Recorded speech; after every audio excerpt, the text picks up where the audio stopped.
মুসলমানের ছেলেরা, এ নবীর উম্মত উম্মতিরা, বেলাল হুজুর, বেলাল হুজুর, আমার রাসূলুল্লাহ সাহাবা হযরতে বেলাল যখন বিবিকে নিয়ে রাত পার করছেন, একদিন, দুদিন, 3 দিন, 5 দিন, 6 দিন হয়ে গেল। 6 দিন পর 7 দিনের দিন যখন হয়ে গেল, বেলাল হুজুর জানিয়ে দিল, এ আমার বিবি, এ আমার বিবি, আমি আজকে দিনেতে দুনিয়া থেকে বিদায় নেব। কারণ আকা মাওলা রাসূলুল্লাহ সাল্লাল্লাহু আলাইহি ওয়াসাল্লাম জানিয়েছে, বেলাল তুমি 7 দিন বাঁচবে। জিবরিল আমিন আলাইহি ওয়াসাল্লাম আমাকে সংবাদ দিয়েছে, আমার আল্লাহ পাক রব্বুল আলামিন যখন ঘোষণা দিয়েছে, আকা মাওলা আমার রাসূলুল্লাহ সাল্লাল্লাহু আলাইহি ওয়াসাল্লাম তিনি যখন জানিয়েছে, এ আমার বিবি, আমি আজকে রাতেই দুনিয়া থেকে বিদায় নেব। আমার বিবাহ যখন হয়েছে ওই রাত থেকে 7 রাত, আজকে 7তম রাত আমি দুনিয়া থেকে বিদায় নেব। তবে আমি তোমাকে বলবো, এ আমার বিবি, এ আমার বিবি, আমি তোমার কাছে অনুরোধ করব, আমার আজকে রুটি খাবার একটু শখ জেগেছে, তুমি আমার জন্য একটু রুটি তুমি তৈয়ার করো, রুটি তুমি বানাও।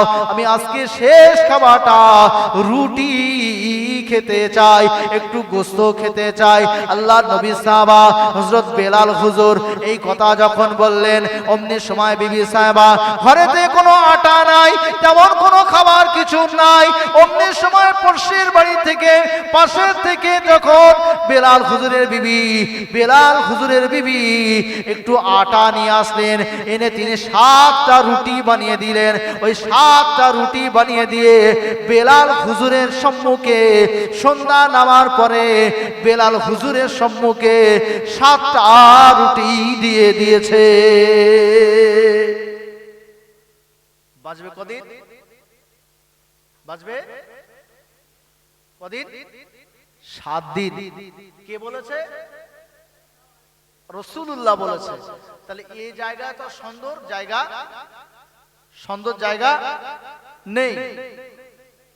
মুসলমানের ছেলেরা, এ নবীর উম্মত উম্মতিরা, বেলাল হুজুর রুটিগুলো সম্মুখে নিয়ে বসেছে, খাওয়া দাওয়া শুরু করবে।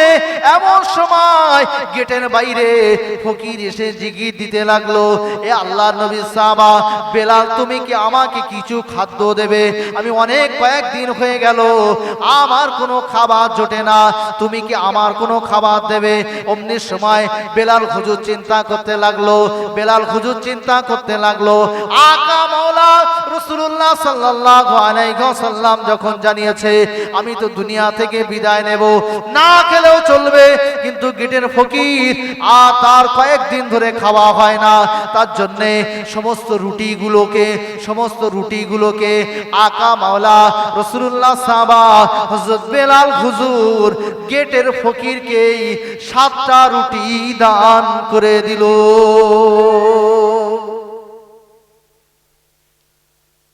এ নবীর উম্মত উম্মতিরা, বেলাল হুজুর যখন 7টা রুটি দান করে দিল, গেটের ফকির নিয়ে চুপ করে বসে আছে। বেলাল হুজুরকে বলল, যাও বাবা যাও, তুমি ঘরের মধ্যে চলে যাও। বেলাল হুজুর ঘরের মধ্যে চলে গেলেন। জিবরিল আমিন আলাইহিস সালাম যে সংবাদ দিয়েছিল আমার রাসূলুল্লাহ আকা মাওলা রাসূলুল্লাহ সাল্লাল্লাহু আলাইহি ওয়াসাল্লাম কাছে, রাসূলুল্লাহর কাছে যে সংবাদ দিয়েছিল বেলাল হুজুর আর 7 দিন বাঁচবে, শেষ রাত বেলাল হুজুরের চলছে।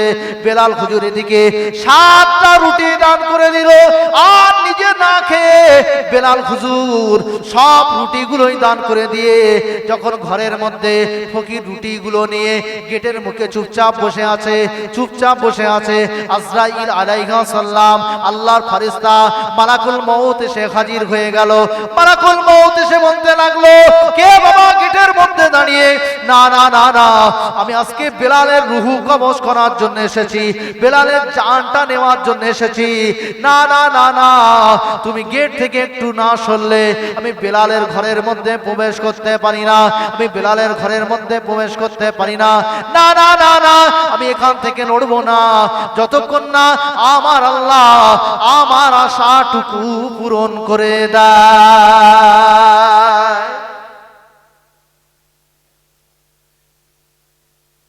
এ নবীর উম্মত উম্মতিরা, গেটের ফকির আজরাইল আলাইহিস সালাম মালাকুল মউতকে বলতে লাগলো, এই মালাকুল মউত, এই মালাকুল মউত, আমার আল্লাহকে জানাও, আমার আল্লাহকে জানাও, আমার আল্লাহ যদি আমার ইরাদাগুলো, আমার ইচ্ছাগুলো, আমার আশাগুলো, আমার চাওয়াগুলো, আমার পাওয়াগুলো যদি পূরণ করে দেয়, তবে আমি গেট থেকে সরে যাব।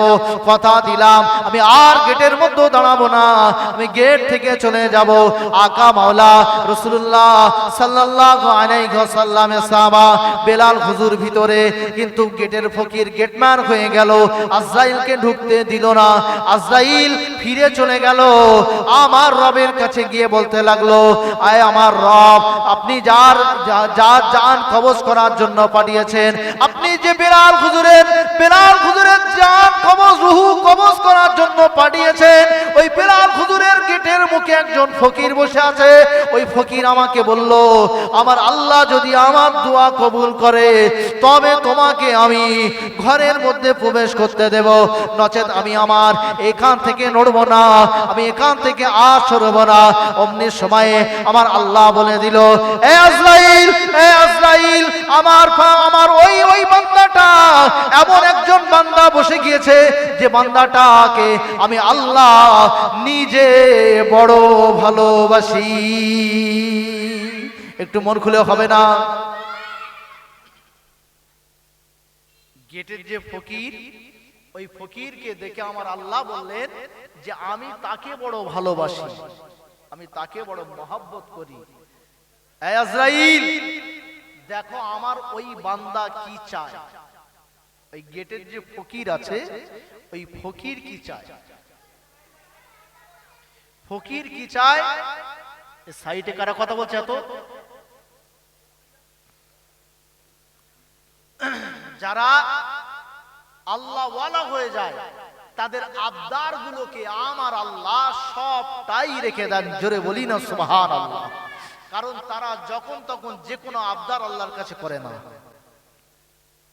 মুসলমানের ছেলেরা, এ নবীর উম্মতিরা, আমার আল্লাহ পাক রব্বুল আলামিন বললেন, এ আজরাইল চলে যাও দুনিয়ার জমিনে বেলালের গেটের মুখে যে আমার ওই বান্দাটা বসে আছে, আমার বান্দা আজকে যা চাইবে আমি আল্লাহ সবটাই পূরণ করে দেব।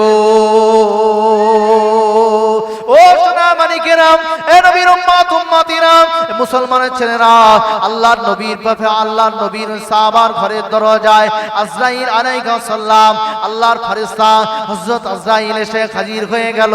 এ আল্লাহর বান্দা, বলো তোমার কি এমন চাওয়া আছে, কি এমন পাওয়া আছে, তুমি কি এমন চাও, কি এমন চাইতে আছো যে চাওয়াটা আমার আল্লাহ বড় খুশি হয়েছে, আমার আল্লাহ বড় রাজি হয়েছে, আমার আল্লাহ রাজি খুশি হয়ে তোমার চাওয়াগুলোকে পূরণ করে দেবে।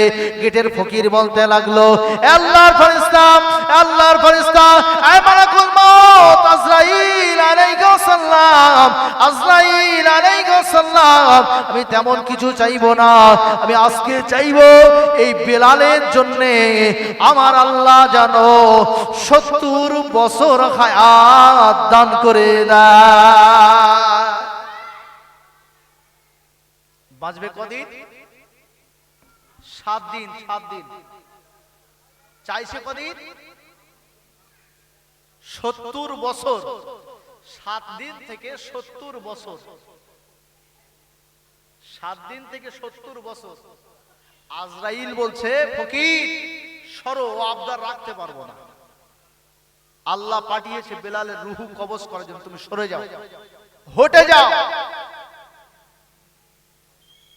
অমনি সময় গেটের ফকির বলছে, আজরাইল, তোমার এটা কি জ্ঞান নেই কোনো খাদ্য খানেওয়ালা ব্যক্তিকে কষ্ট দিতে নেই? আমি এখানে বসে খাদ্য খাচ্ছি, খানা খাচ্ছি, তুমি আমাকে সরাতে চাইলেও আমি উঠবো না, আমার খানা খাওয়া শেষ হবে, আমি সরে যাব, তখন তুমি এখান থেকে উঠে যেও, তুমি আবার ফের ঘরের মধ্যে প্রবেশ করো। তুমি যদি আমার এই কথাটা আমার আল্লাহ যদি পূরণ না করে, 70 বছর বেলালের হায়াত যদি না দেয়, আমি এখান থেকে উঠবো না। এই 7টা রুটি আমি 70 বছর ধরে বসে বসে খাবো। জোরে বলুন। মুসলমানের ছেলেরা, এ নবীর উম্মত উম্মতিরা, আমার আল্লাহ পাক রব্বুল আলামিন বললেন, আমার আল্লাহ পাক বললেন, এ আজরাইল, না না না না না না, আমি যার কাছে তুমি চলে গিয়েছো, যে আমার বান্দা আবদার করেছে, যে আমার বান্দা আবদার করেছে, ওই আবদারটুকু আমি আল্লাহ আমার দেওয়া আযাবটা, আমি আল্লাহ আমার দেওয়া মউতটা আমি আল্লাহ উইথড্র করে নিলাম, আমি আল্লাহ তুলে নিলাম, আমি আল্লাহ তার হায়াতকে দিয়ে দিলাম। কারণ এমন একজন বান্দা তিনি আমার কাছে হায়াত চেয়েছে বেলালের হয়ে, আমি আল্লাহ আশ্চর্য করতে পারলাম না। না না না না, এদিকে রাসূল করিম সাল্লাল্লাহু আলাইহি ওয়াসাল্লাম আকা মাওলা আমার রাসূলুল্লাহ জানিয়েছে 7 দিন বাজবে শেষ রাত, কিন্তু না না, আমার আকা মাওলা রাসূলুল্লাহর কাছে সব সংবাদ আমার আল্লাহ পৌঁছে দিয়েছে। ও মুসলমানের ছেলেরা, ও সোনার মানিকেরা, শুনে রাখুন, আল্লাহর নবী সাহাবা হযরত বেলাল হুজুরকে, যে বেলাল হুজুর তার জিন্দেগি জীবনে বহু কষ্ট করেছে, যার জীবনটা কয়েদিখানা থেকেছে, যার জীবনটা একেবারে বিলীন করে দিয়েছে আমার রাসূলুল্লাহকে পাওয়ার জন্য, আকা মাওলাকে পাওয়ার জন্য, আমার রাসূলুল্লাহকে পাওয়ার জন্য জীবনটা পুরো বিলীন করে দিয়েছে। বেলাল হুজুর যখন ইসলামের কলেমা লা ইলাহা ইল্লাল্লাহু মুহাম্মাদুর রাসূলুল্লাহ এই কলেমা পড়ে নিয়েছে, বেলালের মনিব যিনি ছিল, বেলালের মনিব অমনি সময়ে বেলাল হুজুরকে মরুভূমির জমিনে গরম বালুর উপর দিয়ে টেনে টেনে টেনে টেনে হিচড়ে ঘিচড়ে ঘিচড়ে ঘিচড়ে বেলাল হুজুরকে টেনে নিয়ে যায়। কিতাবের পৃষ্ঠাটা আলগা করলে দেখতে পাওয়া যায়, কিতাবের পৃষ্ঠাটা খুললে দেখতে পাওয়া যায় বেলাল হুজুরের সমস্ত শরীরের, সমস্ত বদনের চামড়াগুলো টুকরো টুকরো হতে লাগলো। বেলাল হুজুর তখনও জবান দিয়ে, তখনও ঠোঁটটা নেড়ে নেড়ে কলমা লা ইলাহা ইল্লাল্লাহু মুহাম্মাদুর রাসূলুল্লাহ পড়তে লাগলো। বেলাল হুজুর যখন কলেমা ছাড়ে না, বেলাল হুজুরের মনিব বলতে লাগলো, বেলাল, জীবনে যদি বাঁচতে চাও, জীবনটা যদি দেখাতে চাও, জীবনটা যদি কিছুদিন দুনিয়াদারি করতে চাও, বেলাল তোমার ভিতর থেকে ওই মুহাম্মাদের কলেমাটা ছেড়ে দাও, আল্লাহ নামটা ছেড়ে দাও। বেলাল হুজুর অমনি সময়ে এক বাক্যে দাঁড়িয়ে বলেছিল, এই কাফের বেদিন বেঈমানেরা, এই বেদিন বেঈমানেরা, তোমরা যদিও আমি বেলালকে টেনেছো, টেনে টেনে গায়ের চামড়া তোমরা ছেড়ে দিয়েছো, না না না না, তোমরা যদি মারতে মারতে বেলালের জীবনটা শেষ করে দাও, তথাপিও বেলালের জবান দিয়ে লা ইলাহা ইল্লাল্লাহু মুহাম্মাদুর রাসূলুল্লাহ এই কলেমাটা বন্ধ করতে পারবে না। আর একটু চিল্লে বলুন সুবহানাল্লাহ। বেলাল হুজুরকে কত কষ্ট দিয়েছে। বেলাল হুজুর বলছে যে তোমরা যদিও আমার হায়াতের মালিক নয়, আমার মৌতের মালিক নয়, তথাপিও তোমরা যদি চেষ্টা করো, যতই তোমরা চেষ্টা করো আমাকে যদি মেরেও দাও, তথাপিও আমার জবান থেকে আল্লাহ এবং মুহাম্মাদুর রাসূলুল্লাহর নামটা তোমরা সরাতে পারবে না। জোরে বলুন না সুবহানাল্লাহ। মুসলমান ছেলেরা, এ নবীর উম্মত উম্মতিরা, বেলাল হুজুরকে নিয়ে সেই সময়ের একটা তেজি সুন্দর তেজি দেখে একটা ঘোড়া নেওয়া হলো। ঘোড়ার কোমরে দড়ি বেঁধে দেওয়া হলো, বেলাল হুজুরের 2 পায়ে দড়ি বেঁধে দেওয়া হলো, 2 পা ধরে ঘিচড়ে ঘিচড়ে ঘিচড়ে ঘিচড়ে টেনে নিয়ে যাচ্ছে। বেলাল হুজুরকে টেনে নিয়ে যায়। বেলাল হুজুরকে মরুভূমির গরম বালুর উপরে বেলাল হুজুরকে শুইয়ে দিল। বেলাল হুজুরকে শুইয়ে দিয়ে মরুভূমির বালুর উপরে, গরম বালুর উপরে শুইয়ে দিয়ে, ধুধু ময়দানে শুইয়ে দিয়ে, তাতা ময়দানে শুইয়ে দিয়ে বেলাল হুজুরের বুকের উপরে পাথর চাপিয়ে দেওয়া হলো।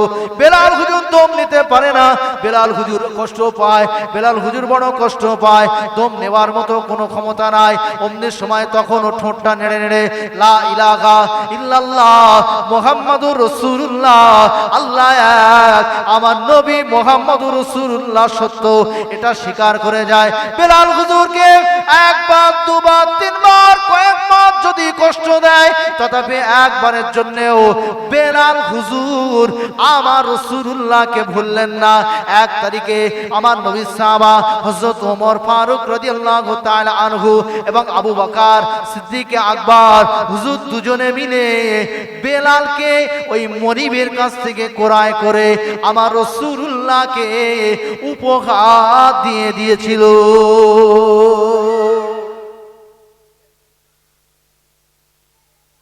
শেষ পর্যন্ত আমার রাসূলের কাছেই বেলালের ঈমানের পাওয়ারে, ঈমানের জ্যোতিতে, ঈমানের ক্ষমতায় আমার রাসূলের কাছেই ফিরে এসেছে। তার ভাইয়েরা সাহায্য করেছে, ভাই বলতে তার কলেমার ভাইয়েরা সাহায্য করেছে আমার রাসূলের কাছে ফিরে আসার জন্য। মুসলমান ছেলেরা, এ নবীর উম্মত উম্মতিরা, বেলাল হুজুর, আমি যে কথা আপনাদেরকে বলছিলাম, বেলাল হুজুর তানাকে এমনও করা হয়েছিল, বেলাল হুজুরের জিহ্বাটা যখন কলেমা পড়ছে, আমার বেলাল হুজুরকে কলেমা পড়তে না দেওয়ার জন্য বেলাল হুজুরের জিহ্বাটা টেনে ওই কাফের বেদিন বেঈমানেরা, কাফের বেদিন বেঈমানেরা আমার বেলাল হুজুরের জিহ্বাটা টেনে বেলাল হুজুরের জিহ্বাতে গরম রড গুলো ঢুকিয়ে দিয়েছে। গরম রড ঢুকিয়ে দিয়ে কান যেমন ফোড়ানো হয়, নাক যেমন ফোড়ানো হয়, নাক কান ফোড়ানোর মতো জিহ্বার মাজাটা লিক করে দিয়েছে। বেলাল হুজুর তখনও পর্যন্ত আমার রাসূলুল্লাহ আকা মাওলাকে ছেড়ে দেয় না। বেলাল হুজুরের জিহ্বাটা ফুলে গেল, গরম আগুনের তাপ লেগে জিহ্বা ফুলে গেল। তখনও পর্যন্ত বেলাল হুজুর যেন জবানটা নেড়ে নেড়ে, ঠোঁটটা নেড়ে নেড়ে আকা মাওলা রাসূলুল্লাহর নামটা বারবার জবানে পড়তেছিল। মুসলমানের ছেলেরা, এ নবীর উম্মত উম্মতিরা, আল্লাহর নবীর সাহাবা বেলাল হুজুর যখন 7 দিন হয়ে গেল, 7 দিন হয়ে যাওয়ার পরে যখন তার মৌতের জন্য আজরাইল আলাইহিস সালাম তিনি যখন এসে গিয়েছেন, এসে যাওয়ার পরে ফকির এদিকে আগে থেকে হাজির। ফকির বলতে লাগলো, না না না না, যদি বেলালের জান কবজ করতে হয়, বেলালের রুহু কবজ করতে হয়, আমার আল্লাহ যদি আমাকে ফিরিয়ে দেয়, আমার আল্লাহ যদি আমাকে তাড়িয়ে দেয়, আমার আল্লাহ যদি আমাকে হটিয়ে দেয়, তথাপিও তুমি বেলালের রুহু কবজ করতে পারবে। নচেত আমি আমার আবদারটা আমার আল্লাহর কাছে তুলে দিলাম। আমার আল্লাহ বেলাল হুজুরের যদি 70 বছর হায়াত দিয়ে দেয়, আমি আল্লাহ পাকের কাছে শুকরিয়া আদায় করে এখান থেকে বিদায় নিয়ে নেব। ওই ফকিরটা সম্পর্কে আমার রাসূলুল্লাহ, আমার আকা মাওলা জানিয়েছেন, ওই ফকিরটা অন্য কোনো ফকির নয়, আল্লাহর নবীর পাগল, আল্লাহ পাকের পাগল, আল্লাহ পাকের পাগল, আল্লাহ পাকের নবীর পাগল হযরতে ওয়াইস কুরুনি রাহমাতুল্লাহ আলাইহি।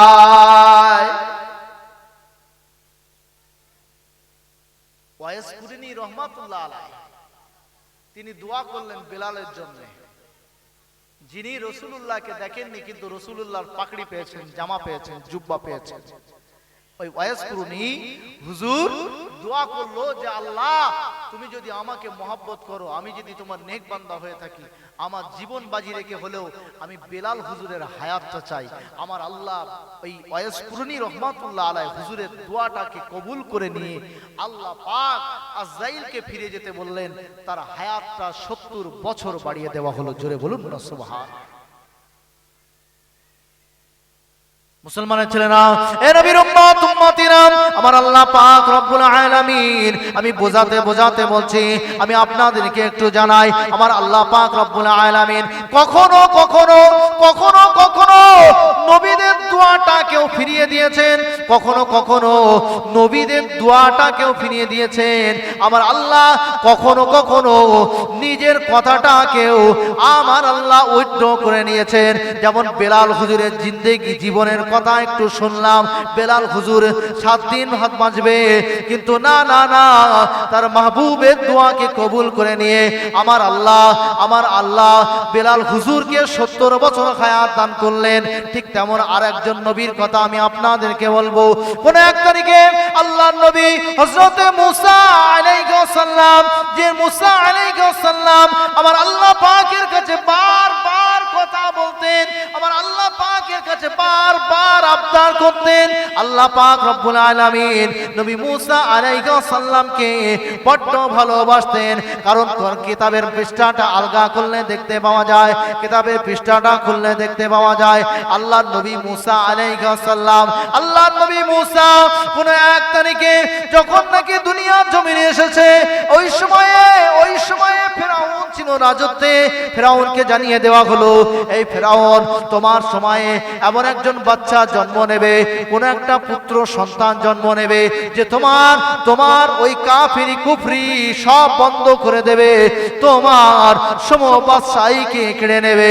বেলামনির সময়ে মুসা আলাইহিস সালাম আমার আল্লাহ পাক রব্বুল আলামিন ফেরাউনের সময়ে যখন পাঠিয়ে দিল, ফেরাউনের সময় পাঠিয়ে দিয়ে কিন্তু না না না না আমার আল্লাহ পাক মুসা আলাইহিস সালামের মাকে এমন বুদ্ধি দিয়ে দিল, নবী মুসা আলাইহিস সালামের মা রাতের অন্ধকারে যখন নবী মুসা দুনিয়ার জমিনে এসেছে, দুনিয়ার জমিনে আসার পরে তিনি কি করলেন, কাঠের একটা বাক্স ক্রয় করলেন।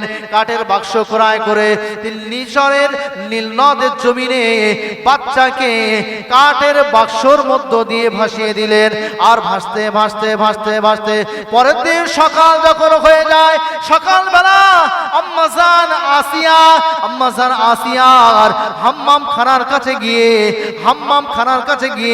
গোসল খানার কাছে গিয়ে ওই বাক্সটা দাঁড়িয়ে যায়। আম্মাজান আসিয়া যখন হাম্মাম খানায় গেলেন, গোসল করার জন্য গেলেন, আম্মাজান আসিয়া গিয়ে দেখতে পায় একটা কাঠের বাক্স তার হাম্মাম খানার ধারে বেঁধে আছে। তার ভিতর থেকে সুন্দর একটা ফুটফুটে বাচ্চার কান্নার আওয়াজ ভেসে আসে। আম্মাজান আসিয়া অমনি সময় বাচ্চাটার মায়ায় পড়ে গেল, বাচ্চাটার প্রেমে পড়ে গেল, বাচ্চাটাকে সঙ্গে করে নিল। বাচ্চাটাকে সঙ্গে করে নিয়ে বাড়িতে এসে ফেরাউনকে বলতে লাগলো, এ আমার স্বামী গো, আমাদের দুজনের মধ্যে কারো বাচ্চা নাই, আমাদের বাচ্চা কাচ্চা নাই, মা মা বলে ডাকার মতো কেউ নাই, আব্বা আব্বা বলে ডাকার মতো কেউ নাই, আর আমাদের কে আব্বা বলে ডাকবে, কে মা বলে ডাকবে? না না না, এই বাচ্চাটা এত সুন্দর বাচ্চা, এই বাচ্চাটাকে আমি কোনোদিনও তোমাকে মারতে দেব না। আম্মাজান আসিয়ার কাছে পাঠিয়ে দিয়েছে। মেয়েদের একটু দয়া বেশি হয় না, মেয়েদের একটু দয়া বেশি হয়, মায়া বেশি হয়, আবার রাগও বেশি। দয়া মায়া যেমন বেশি, রাগও তেমন বেশি।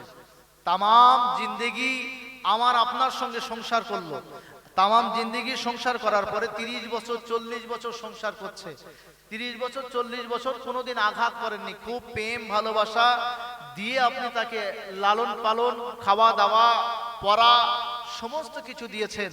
দেওয়ার পরে 40 বছর পরে আজকে বাড়িতে গিয়ে পরীক্ষার জন্য একটা ঠেসে চড় মেরে দেখবেন, ঠেসে একটা চড় মারবেন, ওই রাতের বেলা এইসব ব্যাগ গুছিয়ে চলে যাবার, বলবে তোর ঘরে এসে জীবনের সুখ পাইনি।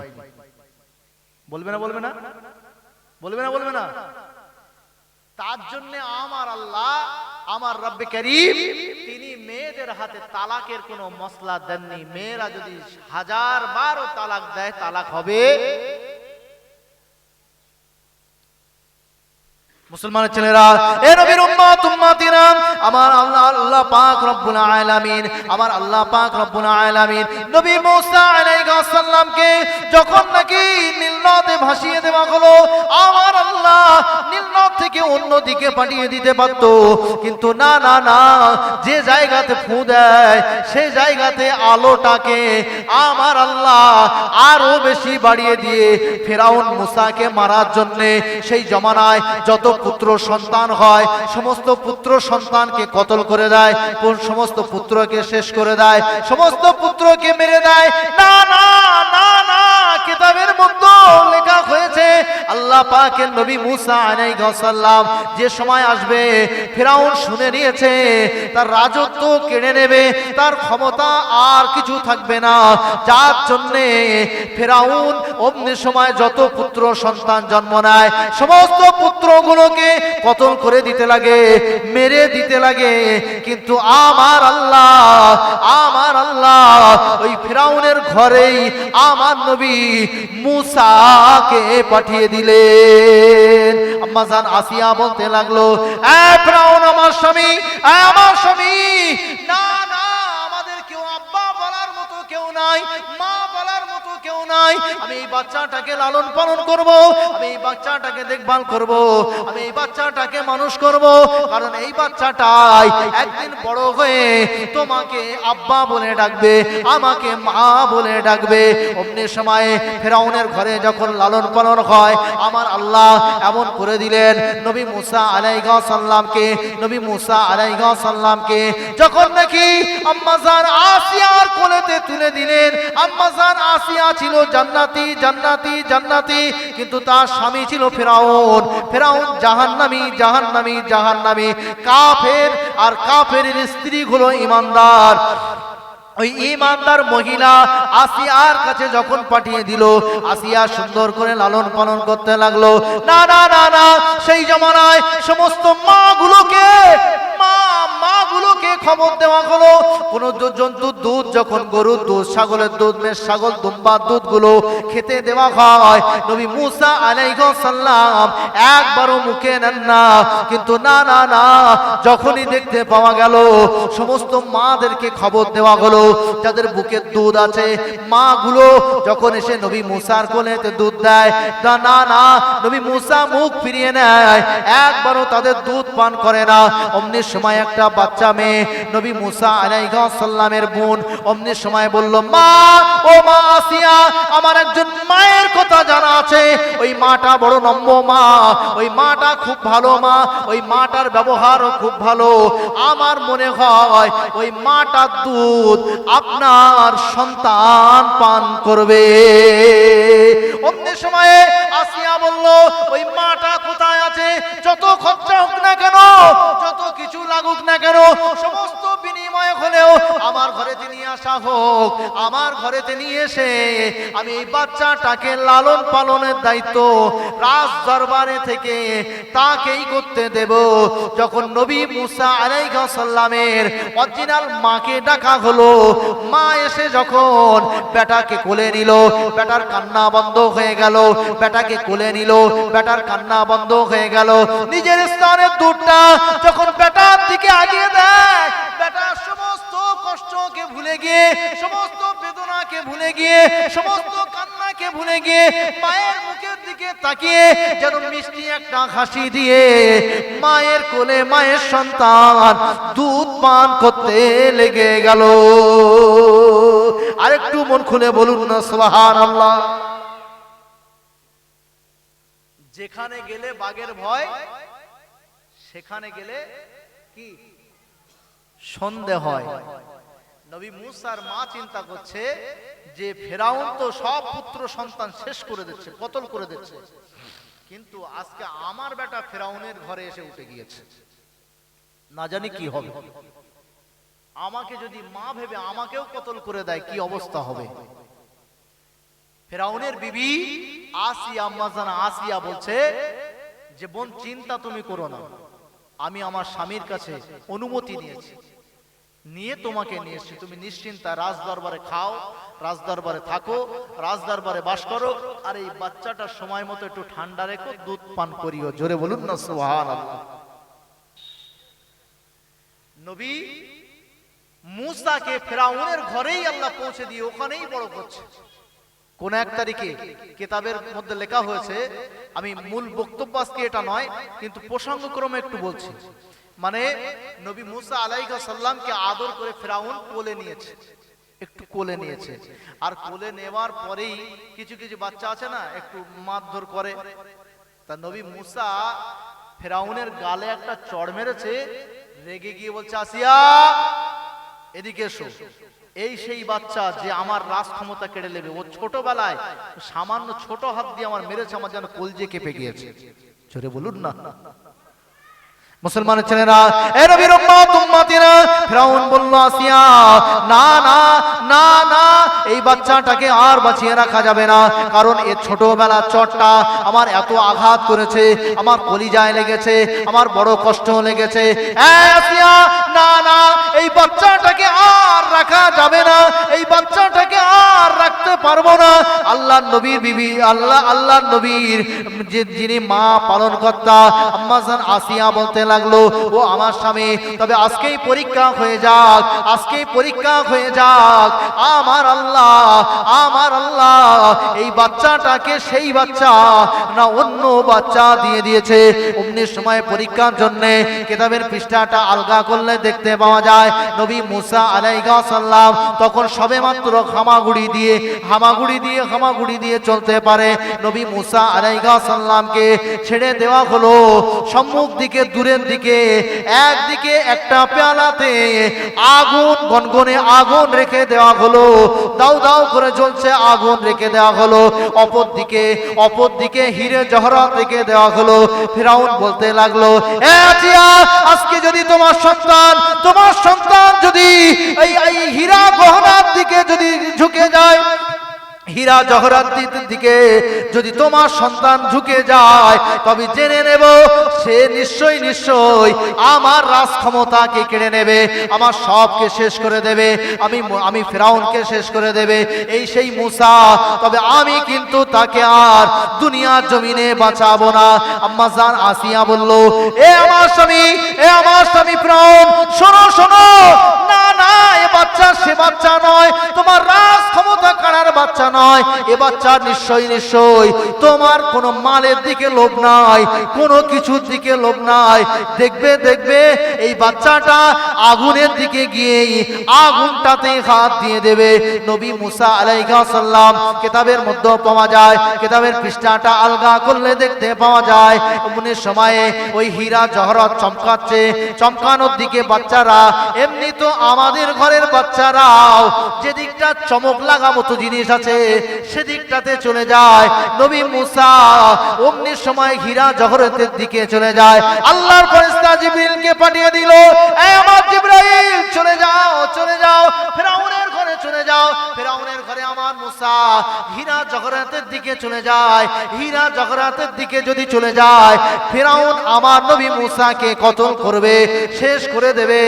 আমার নবীকে ঘুরিয়ে আগুনের দিকে দিয়ে দাও। একটুখানি রাস্তা চলে গিয়েছে বাম দিকের দিকে, হীরা জহরাতের দিকে।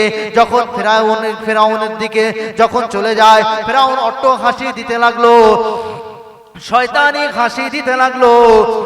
অমনি সময় আসিয়া বড় চিন্তায় পড়ে গেল, আজকে নাকি না, আজকে নাকি সত্যিকারে আমার বাচ্চাটাকে কতল করে দেওয়া হবে, আমার বাচ্চাটা আমার কোলে আর থাকবে না।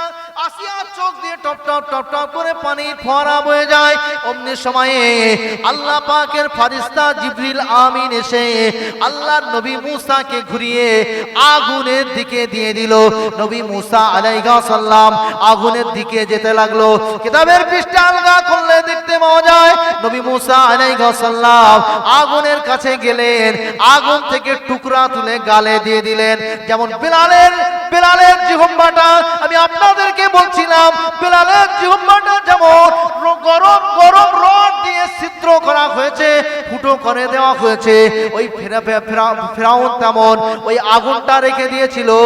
ওই আগুনটা নবী মুসা আলাইহিস সালাম গিয়ে হাতে করে নিয়ে মুখের ভিতরে ভরে দিয়েছে। অন্য সময়ে ফিরাউন দৌড়ে গিয়ে বলল, আসিয়া, সন্তান নয়, এ সন্তান আমার মালের দিকে লোভ নয়, আমাকে মারবে না, আমাকে আঘাত করবে না। তবে তার জিহ্বাটা পুড়ে গেল। এমনি সময় আদর করতে লাগলো।